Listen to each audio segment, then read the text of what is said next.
Hey everyone. Привіт. Hey Maksym. Слава Україні. Героям слава. Should we give a couple more minutes for people to join and then we can start? Nice to see people returning to us who have been here before, who have been listening to us. Yeah, and nice to see also more and more our patrons also to join, to participate, and today also to help shape us the show, which is a special moment. We've been going to this moment for very long, and it's really empowering to do this show and this project together with you. So once again, thank you so much for your support. Absolutely. We obviously couldn't do what we're doing without you, so thanks so much. But we always start our episodes with checking in with each other, but I wanted to start today, if that's okay, with quoting Tatiana's tweet that she did today, which I just really want everyone to remember. Tatiana, who's joined our team as well and is part of our Ukrainian Spaces family now. But I think it's quite important to read it in the context of everything that's happening in Ukraine. But Tatiana basically said very simple words, a very short sentence that said, "Today you may meet a Ukrainian who is trying desperately not to fall apart. Be patient." And I think it's a good reminder for all of us. And of course, it's not just Ukrainians, but Ukrainians, since we are Ukrainians, we can tell you that that is true a lot of the time. So just remember that. But Maksym, I know you wanted to bring up some things as well, and I'll give you the space to be able to do that here as well. I think that today was and is still hard for me because my home city of Zaporizhia was hit very hard, and especially the areas that I know very well. You know, the coffee place where we'd like with my dad to get espresso to go, and and other places. Luckily, my loved ones are alive. But I've been sharing the whole day really gruesome stuff from the city. But also, it kind of reminded me to, bring back to the conversations that we had in previous days. I'm sorry, I have like a brain freeze today. But about the comments by Elon Musk and everybody on Twitter and line and media going crazy about this. I wanted people to not only to amplify those stories of horror, everyday horror that is happening in Ukraine, but also remind themselves that basically you cannot fully get and understand Ukrainians who are going through that and who have real skin in this, even if you would love to try. So you make any arguments about Ukraine, about what Ukrainians should do or what Ukraine should do or should not do, please remember that only Ukrainians can speak about that with authority and clarity. And unfortunately, no matter how sympathetic you are, there are some things that you will probably not be able to fathom. And I think that's a sign of really good ally when you understand this and you can be an ally and support us and and help us to get through this. So I think this is like the most important thing that comes out today, and I want to relay, of course. Yeah, and thank you for sharing that. Yeah, it's been, we just, I don't know if you mind me sharing this, but I'll just say it because I think it's fine. We were just saying that when it's something to do with your home, it of course everything hurts that happens in Ukraine, but sometimes the places that you can remember and visualize and your life is connected to them, it just hurts that much more. And then put that in juxtaposition with weird stuff foreigners keep saying, foreigners with millions of followers, it just isn't very helpful for the world and for humanity's progress. But thank you for sharing that. I think there's one embarrassing thing that like I shared with you that today I haven't felt as much hate before ever. And I'm a bit guilty and embarrassed to admit that, because we've seen Mariupol and Izum and Bucha and countless genocide crimes before, and much worse that what has happened today to my home city. But today, that was the peak. I never thought that at any point in my life I could experience so much rage and hate. And but it's on the other hand, kind of step aside, you can understand that it hits you the most when something happens to places you know very well and you have emotional attachment. So this is probably it. But once again, this is just bizarre how things are. Yeah, So, for sure. Well, anyhow. the only way we've learned how to deal with some of these things is keep going. So I think it's just, thank you for being here today, even though it's tough to do this podcast episode and in general do anything today. So I wanted to just briefly kick us off with what we're here to do, to remind everyone what we're here talking about. So essentially, Ukrainian Spaces, which is our podcast that you're part of now, elevates Ukrainian voices and decolonizes conversations about Ukraine. And we feature different Ukrainians every week, twice a week. And in season 2, we also do bridge episodes with other countries to talk about solidarity and support that we can show to each other in these challenging and weird times for everyone. Today we have Ihor with us, and Maksym, do you want to introduce Ihor briefly and kick us off as well? Yeah, sure. Ihor, can you hear us? Yeah, sure. Yeah. Hey, Preet. Yeah. So we have a golden rule, and for today's episode, for our bridge episode, we managed to get 2 people to kind of build that bridge episode. And nevertheless, the golden rule stands as it is. We never introduce our guests and let them to introduce themselves instead. So please, can you talk a bit more about who you are, where you come from, and how your life has maybe changed since genocide started? Yeah, okay, so I'm Igor. I'm a game developer from Ukraine, currently living in Tokyo, and I'm the organizer of Stand With Ukraine movement in Japan. Like, this movement, I think, is the biggest part of my life right now. What we are doing, we spread information about Ukraine, about the war in Japan for Japanese people. Also, we spread like Ukrainian culture. We introduce Ukrainian culture to the people of Japan, making some parties, making demonstrations, some actions, and so on. Yeah. So last like 7 months, it's mine like main thing what I'm doing here. Something like that. Just an ordinary everyday of a Ukrainian.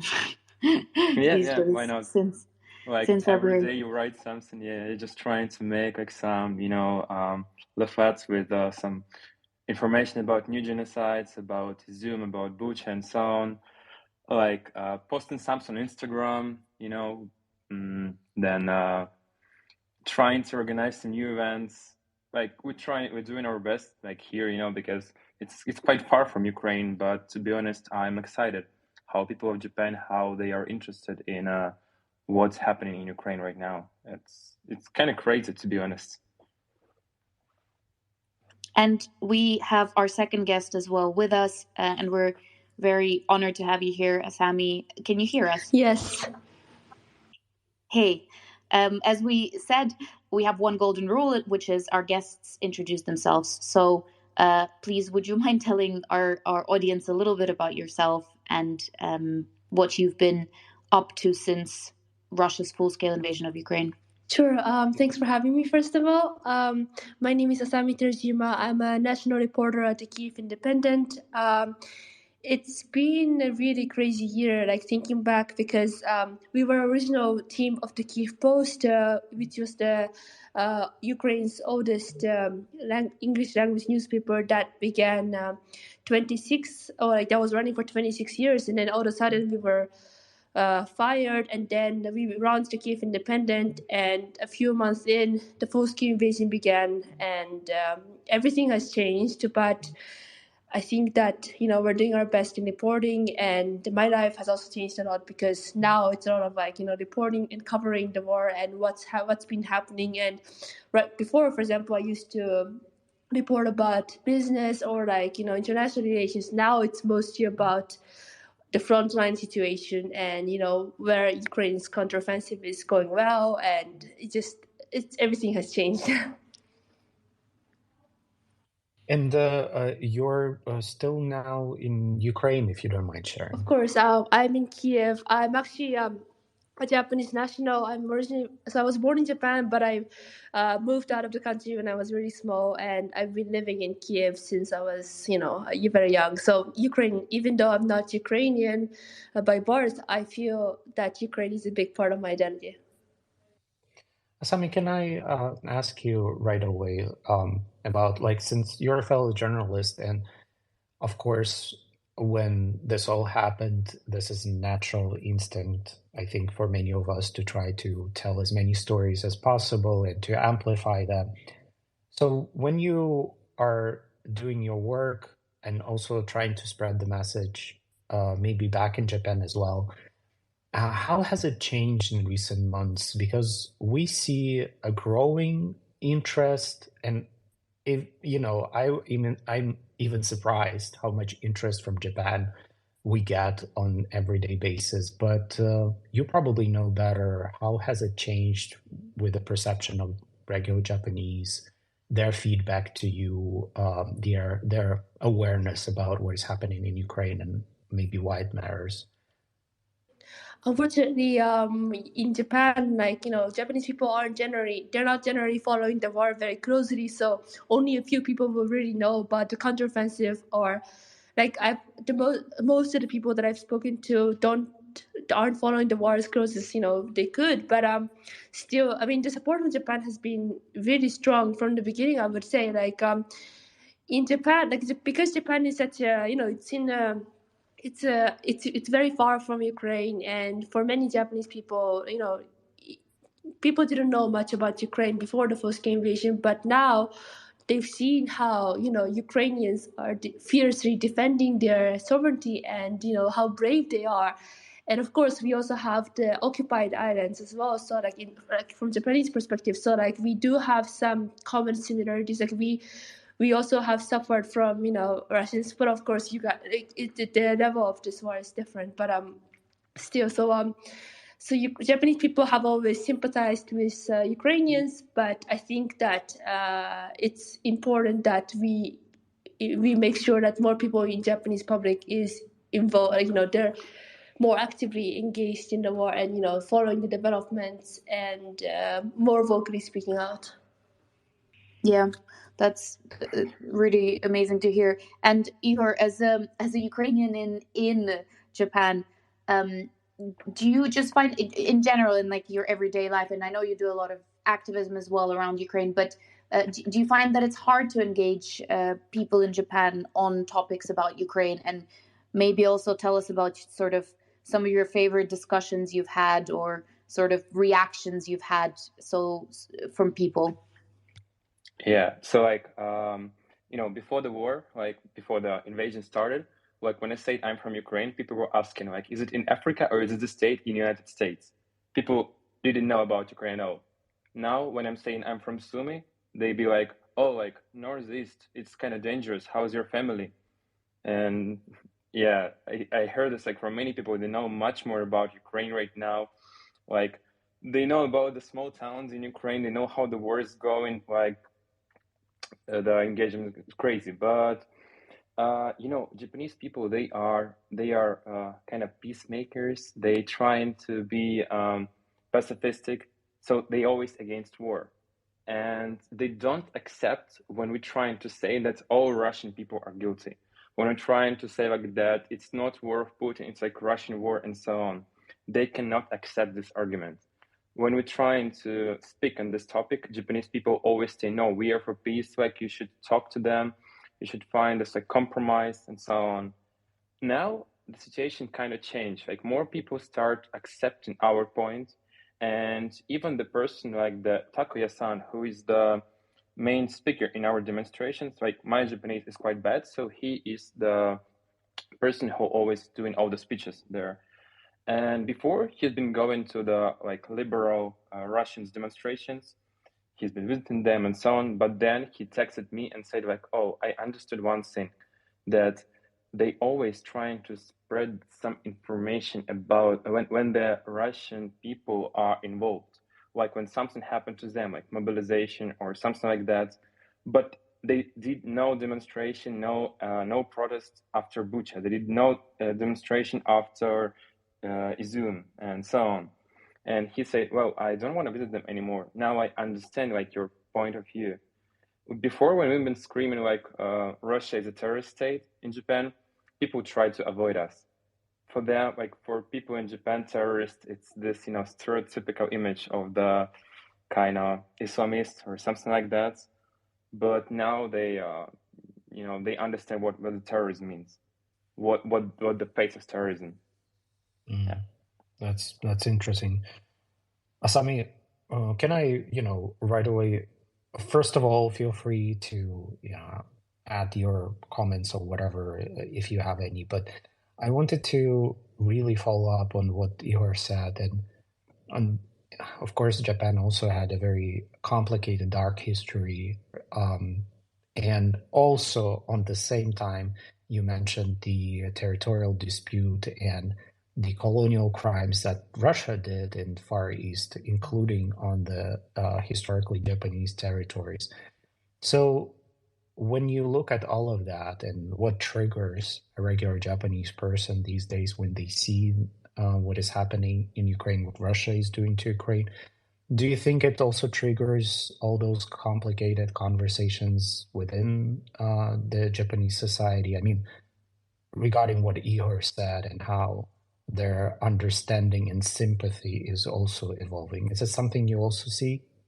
There is sympathy, but unfortunately, the discussion of I've never heard Japanese people actively calling to return this to demand Russia to return this islands, because for Japanese people they don't want any association with Russia. So the previous prime minister Abe, who was not previous but the long-time Prime Minister Abe Shinzo, who was killed actually a few months ago, he was trying to engage with in dialogues with Moscow to return these islands, and that didn't work at all, because no dialogue is possible with Russia, and he didn't realize it during his 8 year of leadership. And the Japanese people really don't they'd rather have, for Japanese people, it's the mentality is that they'd rather be in the peaceful, they'd rather have peace than try to get these islands back. And the discussion of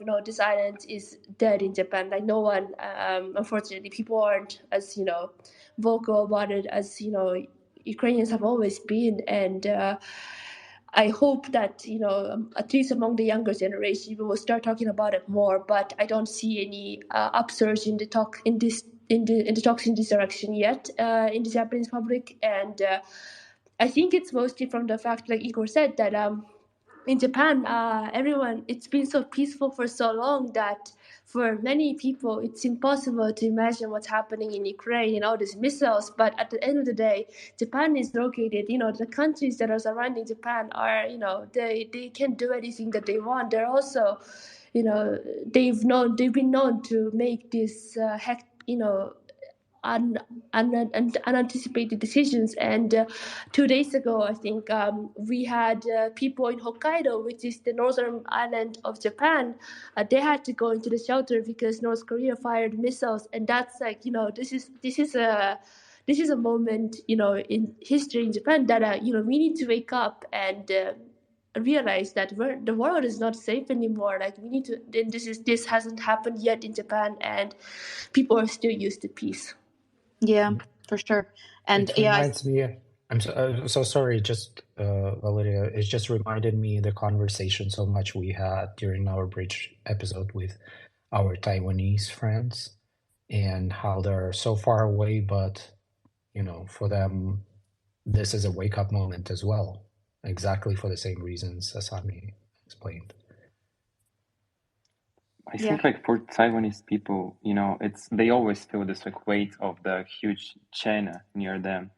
They always feel this weight. While for Japanese people, they always feel that like they live in peace, and they had this feeling of the peace will continue forever.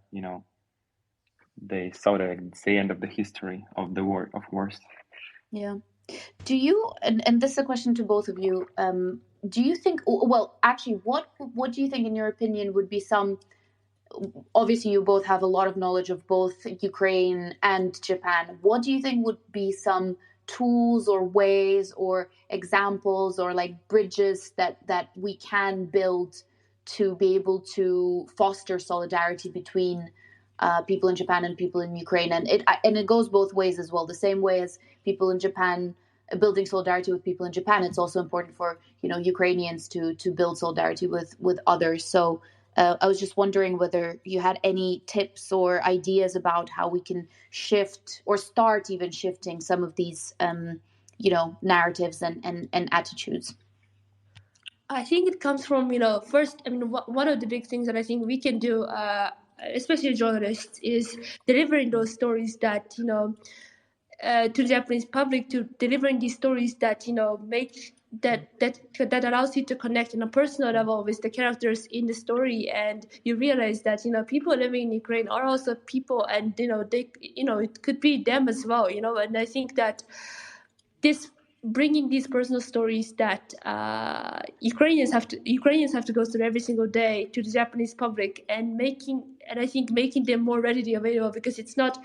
I've been following Japanese media, and I don't think that they're doing the best job following too closely into personal stories. Like it's mostly like what happened, but it doesn't really go deeper into like what. So there was this, like, for example, elderly woman who had to go through this, and what has changed in her life. Those kind of stories are rare in the Japanese media. So I think that bringing those kind of stories to the Japanese people will also help the bridges, but also Japanese people do like to also interact and talk with the Ukrainians. So I think that somehow organizing, let's say, events or some online discussion where Japanese people get to ask questions to the Ukrainians, and maybe Ukrainians can also ask questions to Japanese, because I know that, I mean, from my experience living 12 years in Ukraine, I've had so many people ask me about Japan, and I see that they are very interested, So I think that it will be a really nice way for both people in both countries to connect on a personal level. Yeah, I definitely agree with you, Sam, about this. It's like the personal stories could be the best bridge. And like it's a small spoiler, because my friend, she's very soon she's going to Ukraine, and we're gonna make like the project where we want to interview people who are now refugees, who are evacuees in Japan, to interview them and to show their cities where they've been living before the war and like before the invasion, and to explain to Japanese people the reason why they should have to leave, right? And yeah, like I remember when people just start coming to Japan, and Japanese media, what they've been doing, they've been showing some, like they've been showing people how that they can turn on the washing machine, or they know how to use the microwave oven, or they can like quickly understand how to turn on AC. And for people in Japan, it was like, oh, it's so cool. Like people from Eastern Europe, they can understand how to use our modern technologies. It was surprising for me. Like Japan is like, let's be honest, Japan is much like further. I mean, elder technologies in Japan are much older than in Ukraine. When they introduced Dia or Monobank or like any other Ukrainian bank to Japanese people, they always ask me, where can I download this? How can I use this? It's crazy. We never had something like that. But they are surprised that like Ukraine is a well-developed country. and they never shown like the thing, like what people really feel, what they why they need to leave, like what happened to them before and what happened to their relatives. It's a big problem of Japanese media, I would say. And also, I think that's a good bridge between Ukraine and Japan. It could be the topic of the nuclear weapon because, Japan had this experience, and Hiroshima and Nagasaki people are still talking about this. Old kids in Japan, they know about that catastrophe that happened there. And I just have like my personal story when me and my wife, we've been hitchhiking in Nagasaki, and the one like old man, he catch us, and we asked him to bring us to the peace memorial in Nagasaki. And he was so excited with this idea. He wanted to give us money. He wanted like to give us food. He been like coming to all the people around the peace memorial and telling them, please look here, like Ukrainian people, they came to Nagasaki to peace memorial. They want to ask for peace. And it was amazing in some way. It was kind of weird, but we felt this connection. Like he had his own story about his family, what happened to them in Nagasaki in 1945. We have our own stories from Ukraine, and it was like the thing that connected, like build the empathy between us. Well, it's a powerful example. I mean, to be honest, of course, we also have some trauma as Ukrainians related to Chernobyl and nuclear catastrophe, and trauma caused by nuclear catastrophe is something that I think ingrained into our collective psyche at the moment. And to be honest, in the recent days, when all Ukrainians are really seriously considering what are you going to do in terms when nuclear hits happen, and what's your plan, and all these insane things. Personally, I always remember so many stories from Hiroshima and Nagasaki when I would read how people survived and what it was like. And for me, it's a bit of always an anchor that I at least kind of a horrible but still reference that some of those people survived and then rebuilt those cities. I don't know, it might sound crazy, but this is something that brings me, I would call it an anchor, probably, although I know it's probably hard to understand to anyone who never seriously considered finding themselves in the situation of a nuclear strike. Yeah, heavy stuff. Sorry for that, guys. But anyhow, look, I wanted to quickly quote some of the comments under the broadcast, and please do use this function. We love it when our listeners comment during the live broadcast under Twitter Spaces. But if you're listening as a podcast, it's also cool. So Lana, a fellow Ukrainian, says, when places we know and have an emotional connection to get bombed in Ukraine, it hits us differently and it hurts so much more deeply. It's probably to the comment about the tragedy in Zaporizhia today. And here's another from our current Sparkles. Love hearing what your speakers are sharing. It's absolutely 100% accurate. We have to do all we can to explain to the world that this is Russia's war, and we have to punish all of Russia to ensure these atrocities and genocidal wars never happen again. This is imperative. So now I want to give opportunity for Tatiana. Hi, Tatiana, part of our Ukrainian Spaces team. If you can join us and also bring a bit of comments or if any by our patrons, but also we have a very special guest we want to introduce as well. Hello, привіт всі. So firstly, I got a really great comment from one of our Patreons. The name is Alexandra. And I love that. Basically, they say none of us wanted to learn where Slovyansk and Izum and Sumy is because of war. And it was such a really interesting comment, because it's basically saying, we didn't need for Ukraine to be on the map and in the center of the stage because of war. And that's, I think, what the heartbreaking thing is that people are realizing that they never knew about Ukraine's colonial past and history, and all of this PTSD that Ukrainians have felt for so long.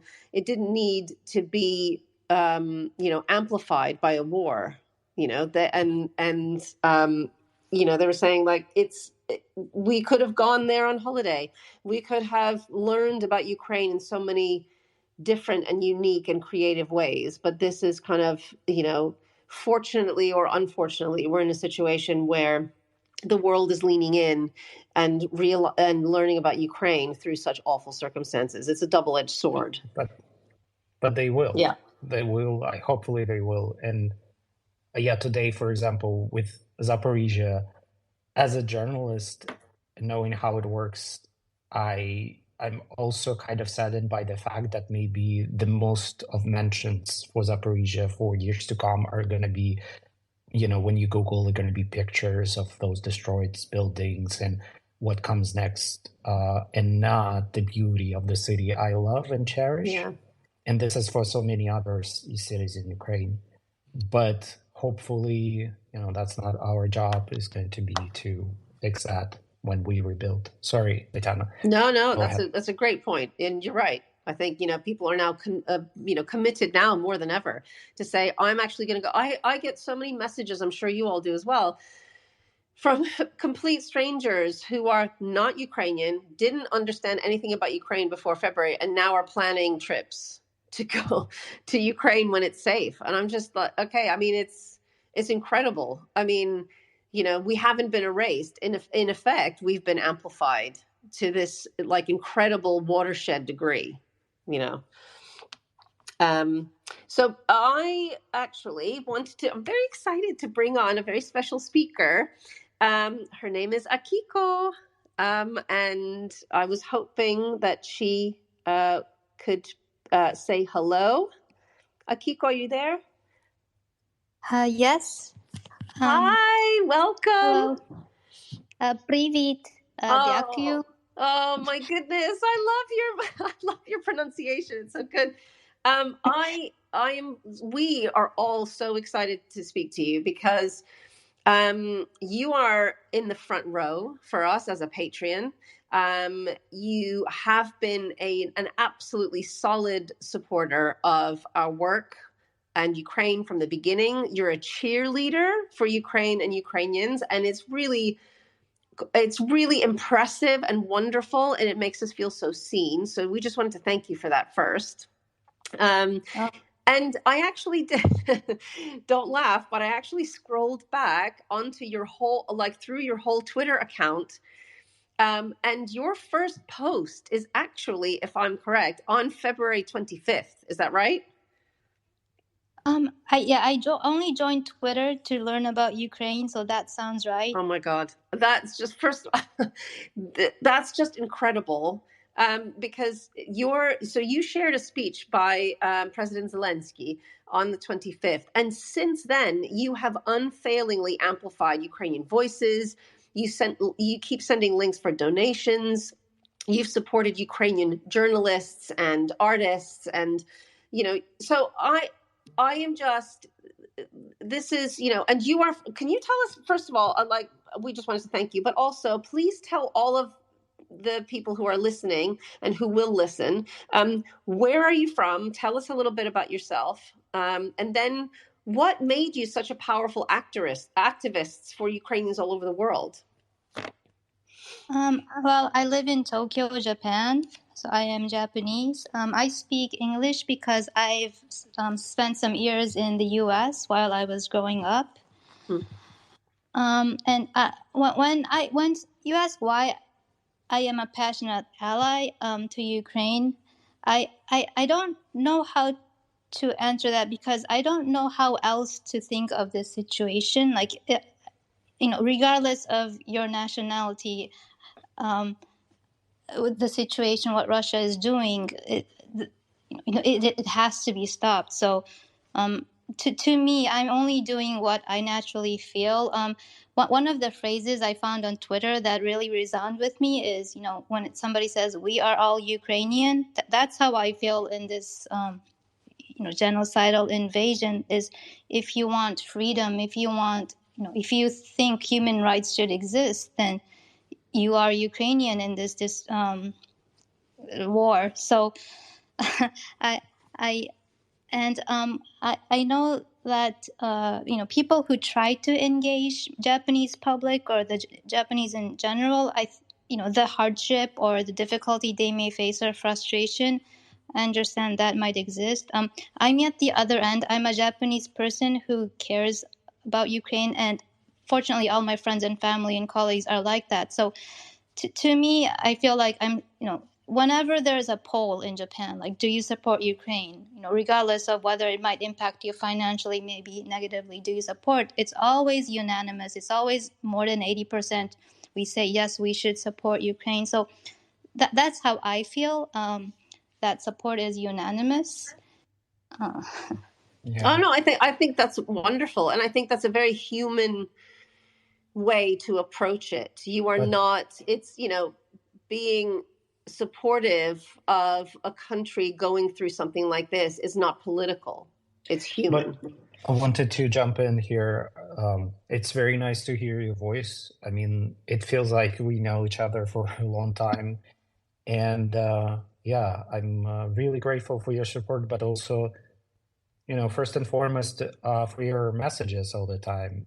That's not something, I share with the public, but for a very long time, those messages that you sent me were also a good emotional anchor and were very important for me because they would come from a place and from person far away. I would never expect and count on support just because so much stands in between.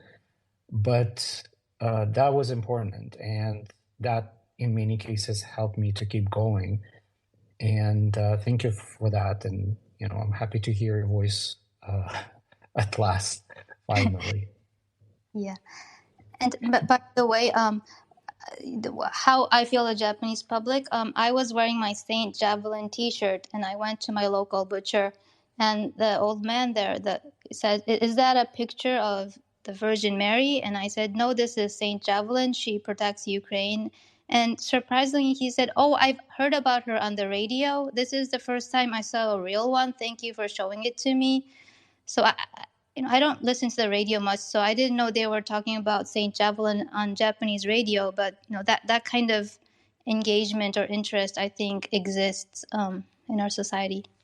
Can I ask you a quick question though? Like, when you started learning more about Ukraine and Ukrainian identity in general, I know that you also had automatically so many parallels forming between you as a Japanese person and your Japanese identity and what is happening in Ukraine. So where did you find that kind of a core of empathy between the two identities, which again, for some might feel like very, very far away from each other? Well, in Japan, we were very repentant after World War II of what of heading into the war that way.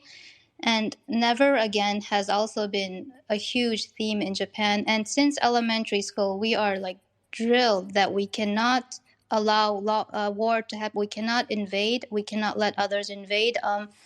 And that's like the education we receive. So what Russia is doing is like everything we were taught against. That because we have and what Japan has done since after World War II is try to, as Ihor said, be a peacemaker. We want peace. We are not going to have our own military power. We have a self-defense force. So we separate defense and invasion, but that's like the real backbone of all Japanese education, I think. So when we see Russia do what they do, I think like the immediate reaction of Japanese people is, that can't be happening. That's what we have been taught against. So and because I think compared to maybe other conflicts or wars, this invasion is maybe because of iPhones or technology. It's very visible. So I think that's why we have a reaction. And also what Russia is doing is it hits us in a way to see, oh, this is what we were taught not to do, like to fight against.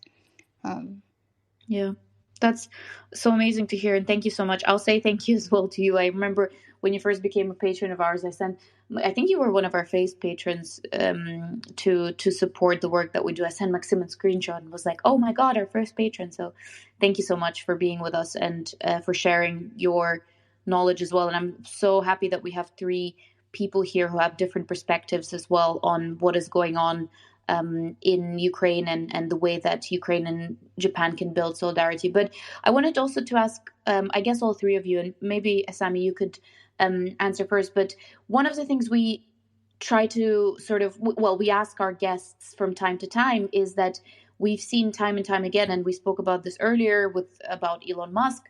We've seen people keep people outside of Ukraine keep talking and promoting sort of unnecessary, weird narratives about Ukraine that are totally fake and, probably sponsored by the Kremlin in a way. So we wanted to know, or I wanted to know, Asami, maybe what you thought about some of the biggest misconceptions and stereotypes that you really want the West to stop talking about, and from your time living in Ukraine, essentially, what do you think is important for people to start realizing about Ukraine? Well, one major misconception that I think all of us have seen is that all Ukrainians, they will fight. They're ready to fight and until the end to protect their own sovereignty in their country, and they're not gonna back up. And this is Ukraine's territory, and Ukrainians are determined to get every inch of it back, including Crimea. And that is something that the West, not just the West, but the world, many people in the world, unfortunately, don't understand yet, because we've seen Elon Musk's comment. But it's not just that. I've heard it many times, even among the Japanese public, because for Japanese people, since this is the topic of the Twitter space, it's for Japanese, for example, they'd rather have peace over war, and this is why they don't understand what Ukrainians are fighting for, and they don't understand that they don't understand the brutality of things that happened in Russian occupied territories, because we have less than 20% of the territory occupied by Russia right now, but we don't know completely what's going on in these areas. And we've seen the atrocities that happened in Kiev Oblast, the areas near Kiev from which Russians retreated from back in March. But we don't know what's happening in Mariupol, which was the city in the south that has endured months-long brutal Russian siege, and we don't know what's happening in Luhansk Oblast as well, and other occupied territories that we're probably going to see in the future, because Ukraine is really pushing in the south and the east during its counteroffensive. But the West and the world just generally don't understand that if Russia, if we even agree to Russia keeping some of its Ukraine's territory, then they're gonna want more, and all the things that are going to happen in occupied territories because Russia is in control, and it's just something that I think many people are ignorant about. Yeah, thanks. Thank you so much. Ihor, can I also ask you a bit kind of the same question, but with additional kick? Like, if you had if chance to share with us, what's your most effective argument when you talk not only to Japanese, to other people in Asia about misconceptions about Ukraine or why it's important to be engaged and why it's not just a local thing happening some far away, would that argument be? Do you have one? Yeah, like usually I'm saying about the imperialism, that Russia is kind of modern symbol of this imperialism and colonialism. And if we will not fight Russia right now, it will continue and other countries will do the same. And many people in Asia, they understand this. And like, I have one photo, I call it like the picture for which I'll be banned forever in China, because on this picture, it's me with Ukrainian flag, the flag of South Mongolia, the flag of Uyghur people, the flag of Free Tibet, and the flag of Free Taiwan in the same picture. And all these people, they know what the imperialism means. They know what is it like. They felt it on themselves. And now in Ukraine, we also, we understood it, 8 years ago. But now the world can see what it can lead to. And that's the reason why we should fight Russia, why we should not allow them to win, because China will understand that they can do whatever they want as well. If Russia is not banned, if Russia is not punished for what they are doing, for what Russia is doing, then any other country in the world, they can do the same. And then we are again in the same situation where world have been in the beginning of the last century, when the First and Second World War started. So we need to prevent it right now, banning and punishing these countries who started being, these new empires. Yeah, that's where our anti-colonial solidarity is building up. Thank you. I think it's time for us to wrap up, unfortunately, although it's such a pleasure to have all of you. But I think if Valeria doesn't mind, I think we will go for the round of our absolutely most favorite question, but we also figure out how to make some additions for Ukrainian allies as well. So I think maybe if Akiko doesn't mind, I'll also want to ask her that question as well. For our Ukrainian guests, we always ask how their identity or understanding of what it means to be Ukrainian has changed or became clear during this genocide. But what we ask our allies, if there's anything they understood better about their identities while watching what is happening in Ukraine and supporting Ukraine. So if you don't mind sharing with us, if you have anything to share, we can start with Akiko. So I have renewed respect for for people around me, and also people I didn't know from Ukraine, but also where they stand in this kind of difficult situation. So you might have to sacrifice something, you might have to face hardship, but are you willing to face it, or are you willing to do that? So because I was talking to my father, who sometimes I have questions about him, but when I asked him, instead of giving you a birthday gift, can I donate this to buy bulletproof vests for Ukraine? He said, yeah. He said, whenever you see a sign of totalitarianism, you have to fight with all your might. So, and I didn't know my father was strong that way. So it really, I was happy to see that in him. And I think this situation brings out how people either experience or face the war, or think about it, or in Japan's case, how repentant some of us are. So I think that has given me more conviction that we really have to fight what Russia is doing. Badass family. Thank you so much for sharing. Asami, do you want to go? Growing up as a third culture kid, I never really had a country that I felt so strongly about, because I've lived in 4 different countries, and just being surrounded by a group of people from all over the world. So it's been really difficult for me to find a place where I can call home, because I didn't know where I would be living, for example, the next year or the year after.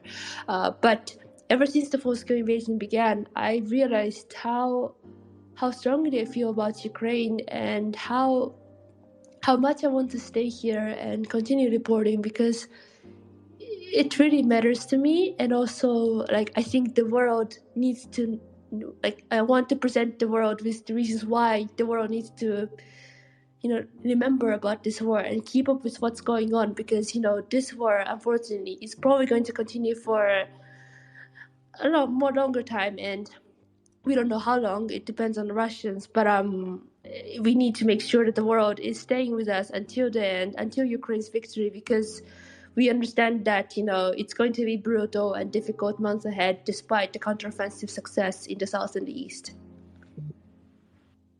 That's such a badass Ukrainian thing to say. Thank you. Ihor, I think for you, the question is in traditional form. Is anything changed about your understanding of your Ukrainian identity since the genocide started? Yeah, absolutely. Yeah, well, when the Revolution of Dignity happened, I was 16 years old, and I was quite apolitical at the time.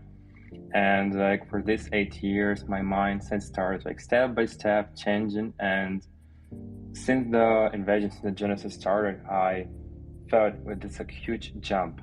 And I felt, what does it mean to be Ukrainian? What these revolutions, all the previous revolutions, all the previous wars, what they were about. Being Ukrainian means being brave, never give up, and to fight for freedom and for justice for any price. And I felt that Ukraine is the nation where the freedom is maybe the biggest value, comparing to any other nation. For us, value is on the first. For us, freedom is on the first place, whenever. And yeah, that's what I thought about myself. You should fight. If you feel you're tired, you should fight. If you feel you're scared, you should fight. You have no other choice. That's what it has been for me being Ukrainian. Thank you so much for sharing that, and thank you so much for all our guests for sharing their experiences and telling us a little bit more as well about the way that people in Japan see what's happening in Ukraine and how we can build solidarity with each other. But we'll end with Tatiana's gonna we had another comment from one of our patrons to round off today's episode. So Tatiana, please go ahead. Yep. So one of our patrons, her name is Kate, and she has also been one of those who has been unfailingly sharing information and news updates about Ukraine and never really centers herself. So we really appreciate that so much. She sent a message saying, I think the point Maksym makes about Zaporizhia potentially being known for the tragedy today illustrates how important it is to keep learning about and amplifying the beauty and complexity of Ukraine, Ukrainians, and Ukrainian culture, which is an amazing comment, because it says our legacy will not be a war narrative. Our legacy is about continuing to amplify all of these stories and how proud we are as Ukrainians. Thank you. Okay, guys, this is unfortunately it, but once again reminds me that it was the best decision ever to start these occasional Ukrainian Spaces Bridge episodes where we can learn more and bring more solidarity and also build more bridges to people who do feel like supporting Ukraine. If you're listening it as a podcast, thank you so much. And if you listened up until this very moment, please also rate us and comment us. This is extremely important for us to keep trending on podcast platforms as well. And we're available almost everywhere. So please do share this podcast with your friends as well. Use the Ukrainian Spaces hashtag on social media platforms to promote us, but also maybe to suggest us any topics or Ukrainians or Ukrainian allies to feature. We're always love to amplify and take that in consideration. And once again, a huge thank you to our patrons, because Ukrainian Spaces is 100% listener supported. initiative, and without your help and without your everyday reinforcement and support, it wouldn't be possible. So if you do want to join our Patreon family, you will get lots of cool extra bonus, but also the most importantly, you get the front row seat where you can get when you can help us shape the show, become part of it, and ask your questions to our featured speakers. This is also something exclusively available to our Patreon sponsors and our Patreon family. That's it from us today, except just one thing is Slava Ukraini. Heroям slava, and see you next Героям week. слава. Thank you, everyone. Thank you. Bye. Рята Демас.